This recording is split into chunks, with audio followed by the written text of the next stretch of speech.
नमस्कार मित्रांनो, NG अकॅडमीच्या YouTube चॅनलमध्ये मी नागनाथ गर्जे तुम्हा सगळ्यांचं अगदी मनापासून स्वागत करतो। मित्रांनो, आपण तलाठी भरतीसाठी अतिशय इम्पॉर्टंट अतिशय महत्त्वपूर्ण अशा प्रश्नपत्रिका पाहत आहोत। आजची आपली प्रश्नपत्रिका क्रमांक 58 आहे। याच्यामध्ये आपण काय करतो मित्रांनो, तर TCS आणि IBPS ने विचारलेल्या प्रश्नांचा जशाच्या तसा समावेश करत आहोत। ओके, आता ही प्रश्नपत्रिका मी नाव जरी तलाठी भरती दिलं असलं तरीही पहा, तलाठी भरतीबरोबरच वनरक्षक भरतीसाठी उपयुक्त आहे, जिल्हा परिषद भरतीसाठी उपयुक्त आहे, त्याचबरोबर येणाऱ्या सर्व सरळ सेवा भरतीसाठी काय अतिशय उपयुक्त आहे। ओके, मग या सर्व सरळ सेवामध्ये पहा तुमच्या कोणकोणत्या भरती येतात पहा। आता राज्य उत्पादन शुल्क जाहिरात असेल, पशुसंवर्धनची असेल, कृषी विभागाची असेल किंवा तुमची इतरही कुठली सरळ सेवा परीक्षा असेल तर त्या सर्वांसाठी काय असणार आहेत हे प्रश्न अतिशय उपयुक्त असणार आहेत। का उपयुक्त असणार आहे तर तुम्हाला माहिती आहे सगळीकडे काय आहे, JKचा सिलेबस काय सगळीकडे सारखाच आहे। ओके, आणि परीक्षा कोण घेणार आहे, TCS आणि IBPS या दोनच कंपन्या काय करणार आहेत, परीक्षा घेणार आहेत। ओके, मग या ठिकाणी पहा पहिला प्रश्न काय विचारला होता पहा, भारताच्या 2011च्या जनगणनेनुसार महाराष्ट्र हे भारतातील डॅश डॅश वे सर्वाधिक लोकसंख्या असलेले राज्य आहे। म्हणजे या ठिकाणी आपल्याला विचारलंय की 2011ची जी लोकसंख्या आहे त्याच्यानुसार महाराष्ट्र हे सर्वाधिक लोकसंख्या असणारं कितवे राज्य आहे असं आपल्याला या ठिकाणी विचारलं होतं।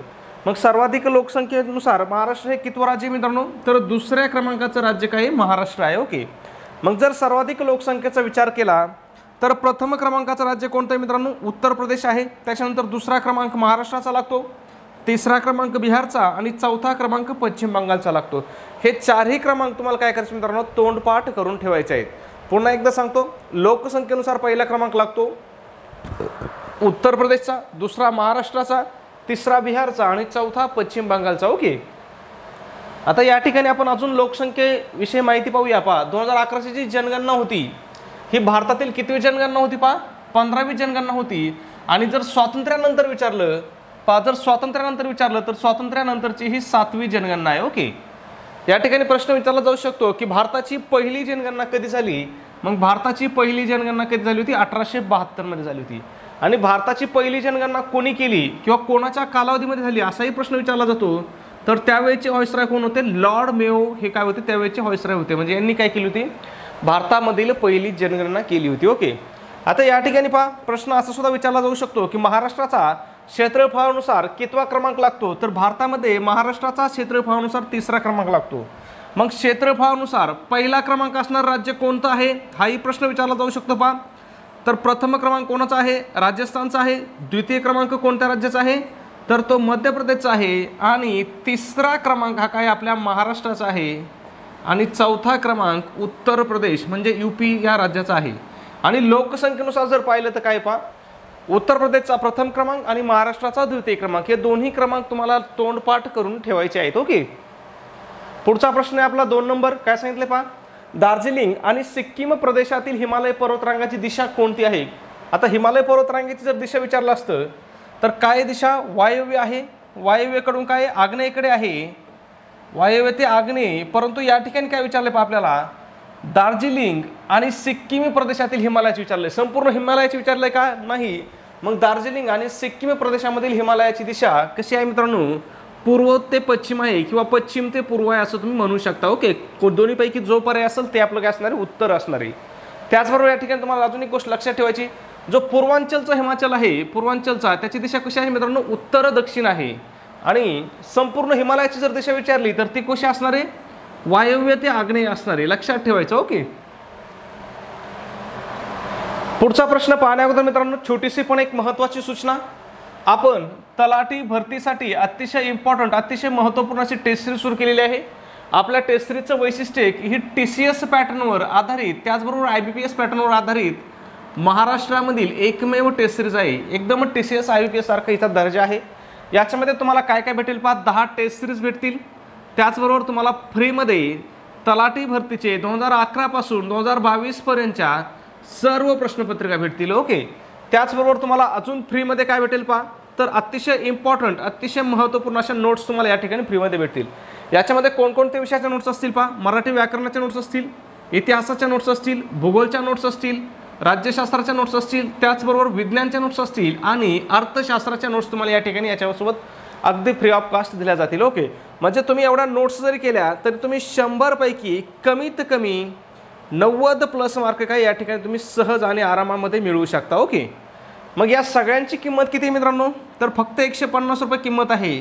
परंतु त्याच्यामध्ये सुद्धा विद्यार्थ्याच्या मागणीनुसार आपली ऑफर अजूनसुद्धा चालू आहे. जर तुम्ही आज टेस्ट सिरीज घेतली मित्रांनो, तर ही तुम्हाला फक्त आणि फक्त काय होईल, 99 रुपयाला ही टेस्ट सिरीज भेटेल. ओके, मग हे 99 रुपये तुम्हाला कुठे पाठवायचे पहा, गुगल पे असेल, फोनपे असेल, या ठिकाणी आपला नंबर आहे पहा 96 89 14 16 30. या नंबरवरती काय करायचं, तुम्हाला 99 रुपये पे करायचे आहेत आणि त्याचा स्क्रीनशॉट, म्हणजे तुम्ही जे 99 रुपये पे केले त्याचा स्क्रीनशॉट काय करायचा आहे, व्हॉट्सअपला, आपला हाच नंबर आहे व्हॉट्सअपवरती 96 89 14 16 30, याच नंबरवरती तुम्हाला काय करायचं मित्रांनो, स्क्रीनशॉट तुम्हाला शेअर करायचा आहे. ओके, पुढचा प्रश्न पाहूया. प्रश्न क्रमांक 3 आहे पहा. या ठिकाणी काय विचारले पहा, एक्झिम बँक ऑफ इंडियाने तिचे कार्य कोणत्या वर्षापासून सुरू केले. काय विचारलंय, एक्झिम बँक जी आहे या बँकेने तिचे कार्य कधीपासून सुरू केलं असं आपल्याला या ठिकाणी विचारलेलं आहे. मग तुम्हाला माहिती असेल एक्झिम बँकेची स्थापना कधी झाली किंवा कार्य कधी सुरू केलं, तर ते कधी केलं होतं, 1982 साली. ओके, त्याचबरोबर या ठिकाणी पहा एक्झिम बँकेचा फुल फॉर्म काय, हा प्रश्न सुद्धा परीक्षेमध्ये विचारला जाऊ शकतो. मग पहा, export import bank of India, म्हणजे भारतीय आयात व निर्यात बँक असं सुद्धा याला ठिकाणी म्हणू शकता. स्थापना कधीची पहा, 1982 आहे. काम सुद्धा कधी, मार्च 1982 पासून सुरुवात झालेली आहे. आणि या बँकेचं मुख्यालय कुठे आहे मित्रांनो, तर ते मुंबई शहरामध्ये काय मुख्यालय आहे. त्याचबरोबर या ठिकाणी अजून काय आपल्याला बँकेच्या स्थापनेवरती प्रश्न विचारला जातो की बँक ऑफ इंडियाची स्थापना कधी झाली असा प्रश्न विचारला जातो. मग बँक ऑफ इंडियाची स्थापना कधी झाली होती, 1906 साली झाली होती. त्याच्यानंतर SBIची म्हणजे स्टेट बँक ऑफ इंडियाची स्थापना कधी झाली, तर ती 1955 साली झाली होती. आणि नाबार्डची स्थापना कधी झाली हा प्रश्न सुद्धा परीक्षेत विचारला जातो. तर नाबार्डची स्थापना सुद्धा काय 1982 झाली होती. आणि ह्या सर्वांचं मुख्यालय कुठे मित्रांनो, मुंबई या ठिकाणीच आहे पहा.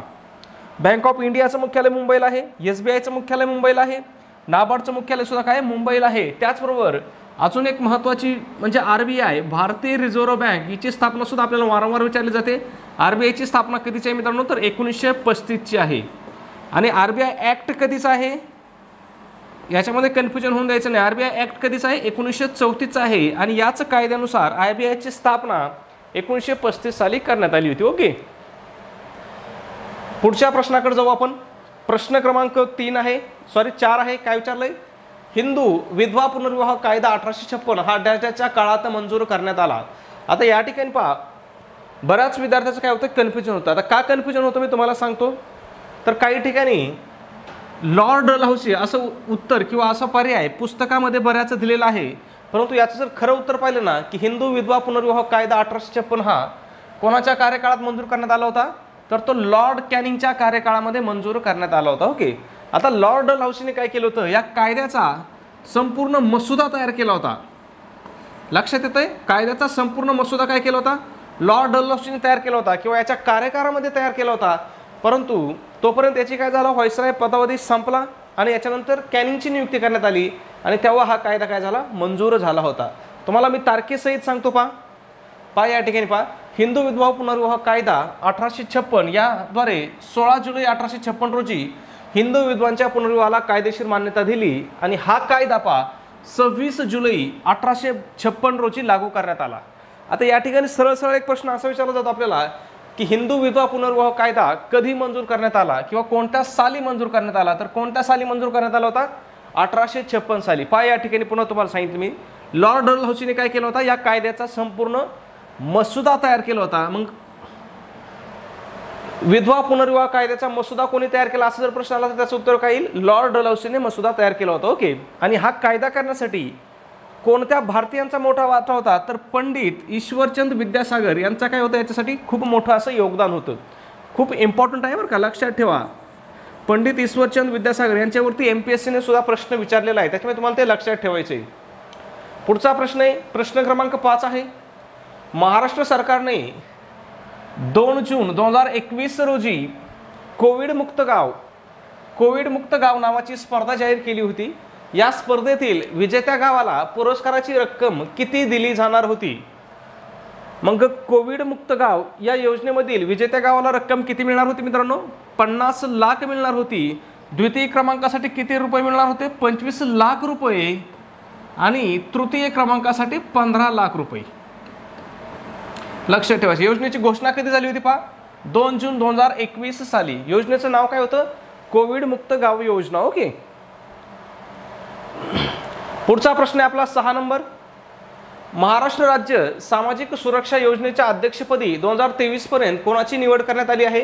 पहा, पुन्हा करंटवरचा प्रश्न आहे आणि महाराष्ट्राच्या करंटवरचा प्रश्न आहे. मग महाराष्ट्र राज्य सामाजिक सुरक्षा योजनेच्या अध्यक्षपदी 2023 पर्यंत डॉक्टर जयंत नवरंगे यांची निवड करण्यात आलेली आहे. पुढचा प्रश्न आहे पहा 7 नंबर. काय विचारलंय? छत्रपती संभाजी महाराजांनंतर कोण मराठा साम्राज्याचे छत्रपती झाले? काय विचारलं या ठिकाणी? छत्रपती संभाजी महाराजांनंतर कोण मराठा साम्राज्याचे छत्रपती झाले होते? तर छत्रपती संभाजी महाराजांनंतर कोण छत्रपती झालं होतं? तर राजाराम महाराज हे काय झाले होते? छत्रपती झाले होते. आता या ठिकाणी छत्रपती संभाजी महाराजांचा जन्म कधी झाला? प्रश्न विचारला जातो. 14 मे 1657 त्यांचा काय झाला होता? जन्म झाला होता. आणि त्यांचा देहांत 11 मार्च 1689 झाला होता. कोणत्या ठिकाणी झाला होता? तुळापूर या ठिकाणी. अजून काही महत्त्वाच्या गोष्टी त्यांच्याबद्दल लक्षात ठेवायच्यात पहा. छत्रपती संभाजी महाराजांच्या पत्नीचं नाव होतं पहा महाराणी येसूबाई.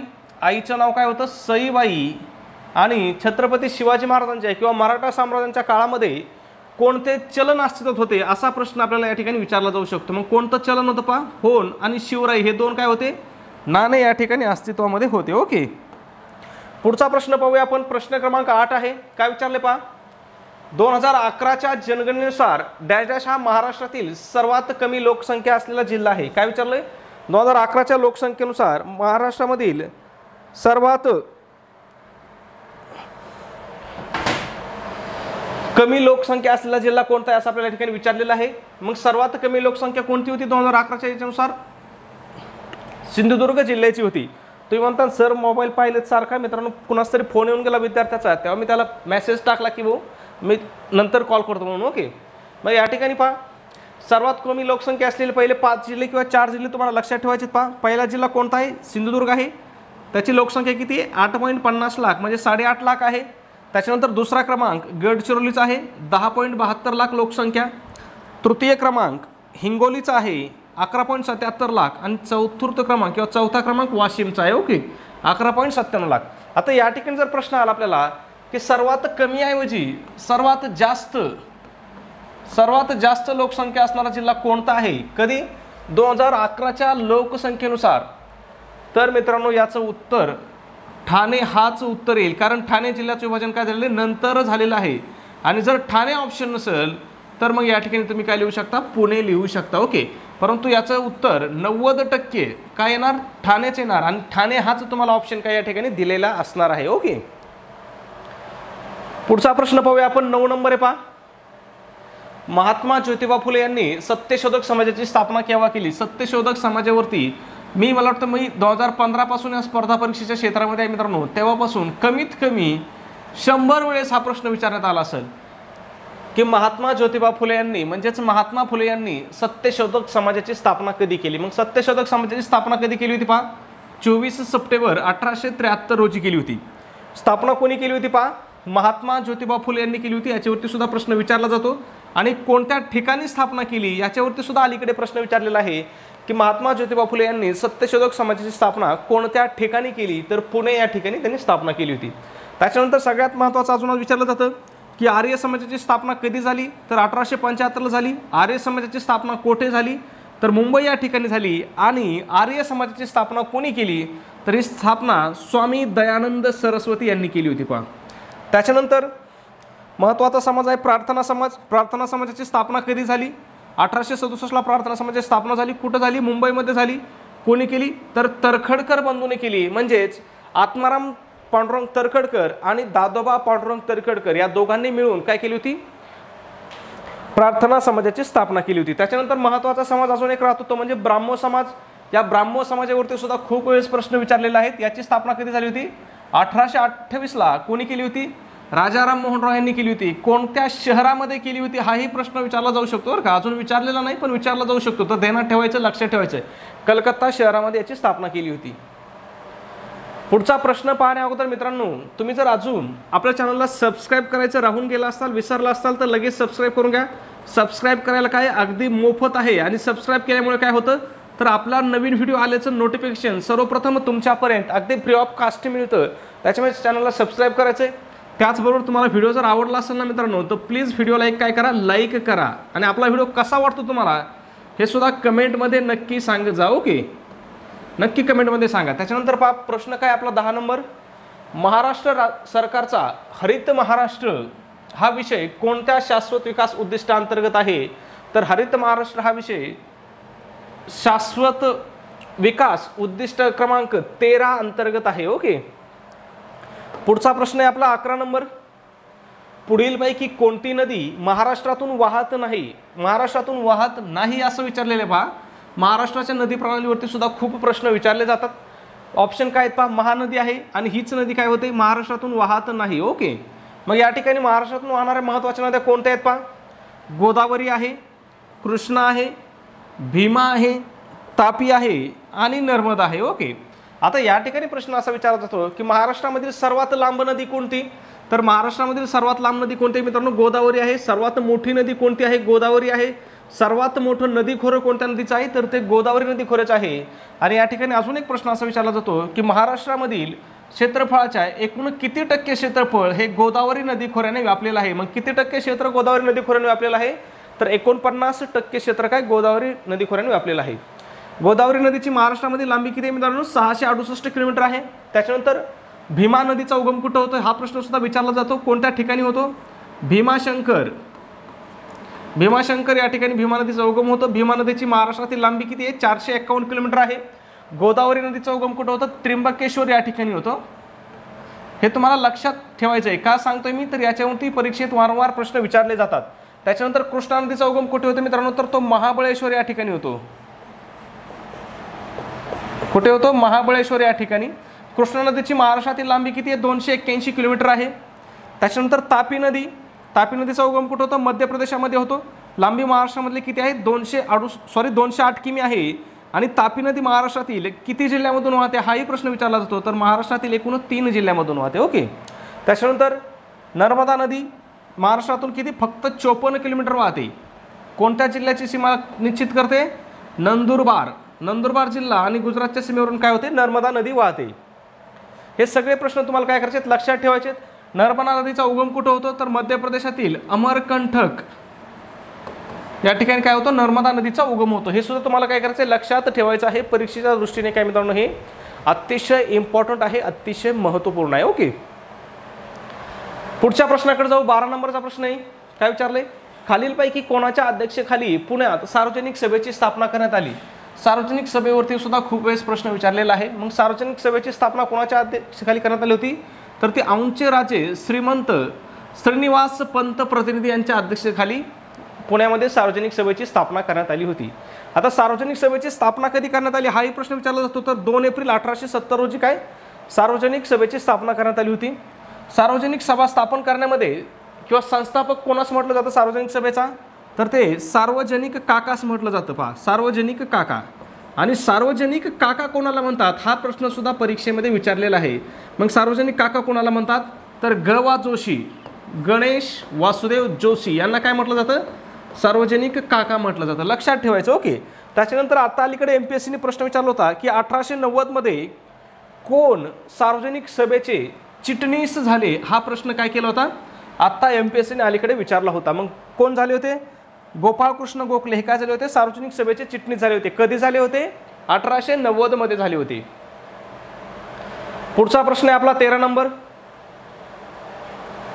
MPSCने प्रश्न विचारला होता आणि जसाच्या तसा प्रश्न TCSने काय केला होता? माडा भरतीमध्ये सुद्धा विचारला होता। बॉम्बे असोसिएशनचे सन्माननीय अध्यक्ष म्हणून डॅश यांची निवड केली आहे। आता पहा, या ठिकाणी हा प्रश्न आधी कोणी विचारला होता? MPSCने विचारला होता, जसाच्या तसा विचारला होता आणि तोच प्रश्न काय केला? TCSने कॉपी केला। काय विचारलंय पहा? बॉम्बे असोसिएशनचे सन्माननीय अध्यक्ष, पहा सन्माननीय अध्यक्ष विचारलंय। या ठिकाणी संस्थापक विचारलं नाही, तर आपल्याला माहिती आहे बॉम्बे असोसिएशनची स्थापना कोणी केली? तर ती नाना शंकर शेठ म्हणजे नाना शंकर शेठ किंवा जगन्नाथ शंकर शेठ यांनी केली होती। पहा, पण या ठिकाणी पहा ऑप्शनमध्ये आपल्याला यांचं नाव कुठंही दिलेलं नाही। पहा ऑप्शन काय काय दिले ते पहा, सर जमशेदजी जिजीभाई, डॉक्टर आत्माराम पांडुरंग तरखडकर, दादाभाई नवरोजी आणि गोपाळ गणेश आगरकर। तर यापैकी सन्माननीय अध्यक्ष म्हणून कोण होते? तर सर जमशेदजी जिजीभाई हे काय होते? बॉम्बे असोसिएशनचे सन्माननीय अध्यक्ष होते, तुम्हाला लक्षात ठेवायचे. आणि बॉम्बे असोसिएशनचे फक्त जर या ठिकाणी विचारलं की अध्यक्ष कोण होते, तर अध्यक्ष कोण होते? नाना शंकरशेठ होते. स्थापना कोणी केली? स्थापना सुद्धा नाना शंकरशेठ यांनी केली होती. त्यांना सहकार्य कोणाचं लाभलं होतं? दादाभाई नौरोजी यांचं सहकार्य लाभलं होतं. पुढचा प्रश्न पाहण्याअगोदर अजून एक गोष्ट लक्षात ठेवायची, बॉम्बे असोसिएशनची स्थापना कधी झाली हाही प्रश्न विचारला जातो. 26 ऑगस्ट 1852 रोजी काय झाली होती? स्थापना झाली होती. कुठे झाली होती? मुंबईमधील एल्फिन्स्टन इन्स्टिट्यूटमध्ये. कोणाच्या अध्यक्षतेखाली? पहा, नाना शंकरशेठ यांच्या अध्यक्षतेखाली भरलेल्या सभेत बॉम्बे असोसिएशन ही राजकीय संघटना स्थापन करण्याचा निर्णय घेण्यात आला होता. आणि या ठिकाणी एक महत्त्वाचा प्रश्न विचारला जातो की महाराष्ट्रामधील पहिली राजकीय संघटना कोणती? हा प्रश्न सुद्धा विचारला जातो. राजकीय संघटना कोणती? मग ही संघटना सुद्धा कोणती होती मित्रांनो? तर ही संघटना म्हणजेच बॉम्बे असोसिएशन. कधी स्थापना झाली? 26 ऑगस्ट 1852 स्थापना कोणी केली? नाना जगन्नाथ शंकरशेठ. आणि त्यांना सहकार्य कोणाचं होतं? दादाभाई नौरोजी यांचं होतं. पुढचा प्रश्न पहा, 14 नंबर आहे. काय विचारलंय? खालीलपैकी महाराष्ट्रात कोणत्या ख्रिश्चन मिशनरी धर्मप्रसाराचे काम करीत होत्या? ऑप्शन काय दिलेत पहा या ठिकाणी. पहा, 4 हे दिलेत आपल्याला आणि पुन्हा खाली या ठिकाणी आपल्याला पर्याय दिलेले आहेत. म्हणजे एमपीएससी टाईपचाच प्रश्न आहे. पहा, अ मध्ये काय दिले? पहा, चर्च मिशनरी सोसायटी. ब काय दिले? Spanish missionary society. त्याच्यानंतर क दिलंय लंडन मिशनरी सोसायटी. आणि ड दिलंय अमेरिकन मराठी मिशन. मग यापैकी फक्त मित्रांनो ही जी स्पॅनिश मिशनरी सोसायटी आहे ना, ही महाराष्ट्रामध्ये काम करत नव्हती. मग आपलं उत्तर काय येईल?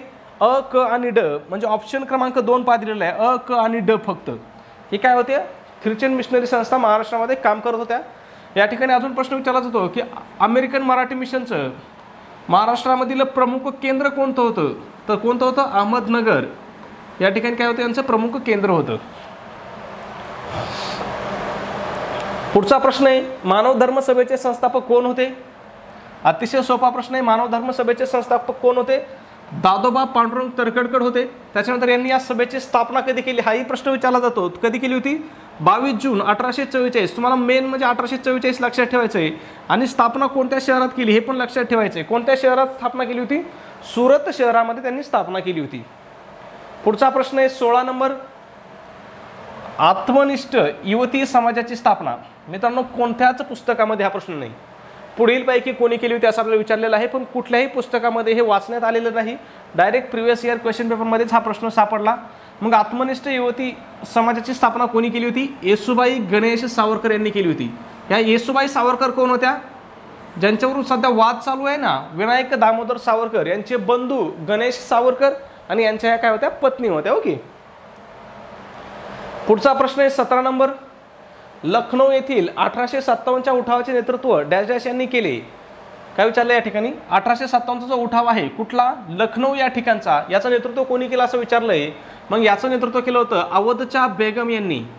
मग यांचं खरं नाव काय होतं? पहा, अवधच्या बेगम. यांना काय म्हटलं जायचं? पहा, बेगम हजरत महल. पहा, बेगम हजरत महल. आणि यांनी काय केलं होतं? पहा, आपला जो मुलगा होता कादिर, मुलाचं नाव काय होतं? कादिर. यास काय केलं होतं? गादी बसवलं होतं. अल्पवयीन मुलगा होता. उठावाला सुरुवात कधी झाली? लखनौमध्ये 30 मे 1857 रोजी काय झाली होती? लखनौ या ठिकाणी म्हणजे अवध राज्यामध्ये काय झाली होती? उठावास सुरुवात झाली होती. आणि लखनौचा उठाव कोणाच्या नेतृत्वाखाली दडपून टाकण्यात आला किंवा मोडून टाकण्यात आला असा प्रश्न विचारला जातो. तर याचं नेतृत्व कोणी केलं होतं? ऑट्रम ओ हेवलॉक या दोघांनी काय केलं होतं? हा उठाव दडपून टाकला होता. पुढचा प्रश्न आहे आपला 18 नंबर, बंगाली साहित्यातील नीलदर्पण ही रचना कोणत्या साहित्य प्रकारामध्ये मोडते? तर नीलदर्पण हे काय मित्रांनो? एक नाटक आहे. याची रचना कोणी केली होती? पहा, दीनबंधू मित्र यांनी केली होती. कधी केली होती? पहा, 1858-59 साली केली होती. आणि याच्यामध्ये काय दिलेलं आहे पहा, तर बंगालमधील जे निळीच्या उठावर आधारित आहे. या ठिकाणी प्रश्न असा सुद्धा विचारला जातो की बंगालमधील निळीच्या उठावर आधारित कोणतं नाटक आहे? तर कोणतं नाटक आहे? नीलदर्पण आहे. कुणी लिहिलं आहे मित्रांनो ते? तर दीनबंधू मित्र यांनी लिहिलेलं आहे. ओके. ढाका या ठिकाणी प्रदर्शित झालं. याच्यावरती काय प्रश्न तुम्हाला विचारला जाणार नाही. पुढचा प्रश्न आहे 19 नंबर, सत्यशोधक समाजाचे मुखपत्र कोणते? सत्यशोधक समाजाचं मुखपत्र कोणतं होतं? दीनबंधू होतं. दीनबंधूची स्थापना कधी करण्यात आली होती मित्रांनो? 1877 रोजी. कोणाच्या सहकार्याने स्थापना करण्यात आली? पहा, महात्मा फुले यांच्या आशीर्वादाने म्हणजे सहकार्याने. आणि या दीनबंधूचे संपादक कोण होते? पहा, कृष्णराव भालेकर हे काय होते? दीनबंधूचे संपादक होते. त्याच्यानंतर सुधारकची स्थापना कोणी केली होती? आगरकरांनी केली होती.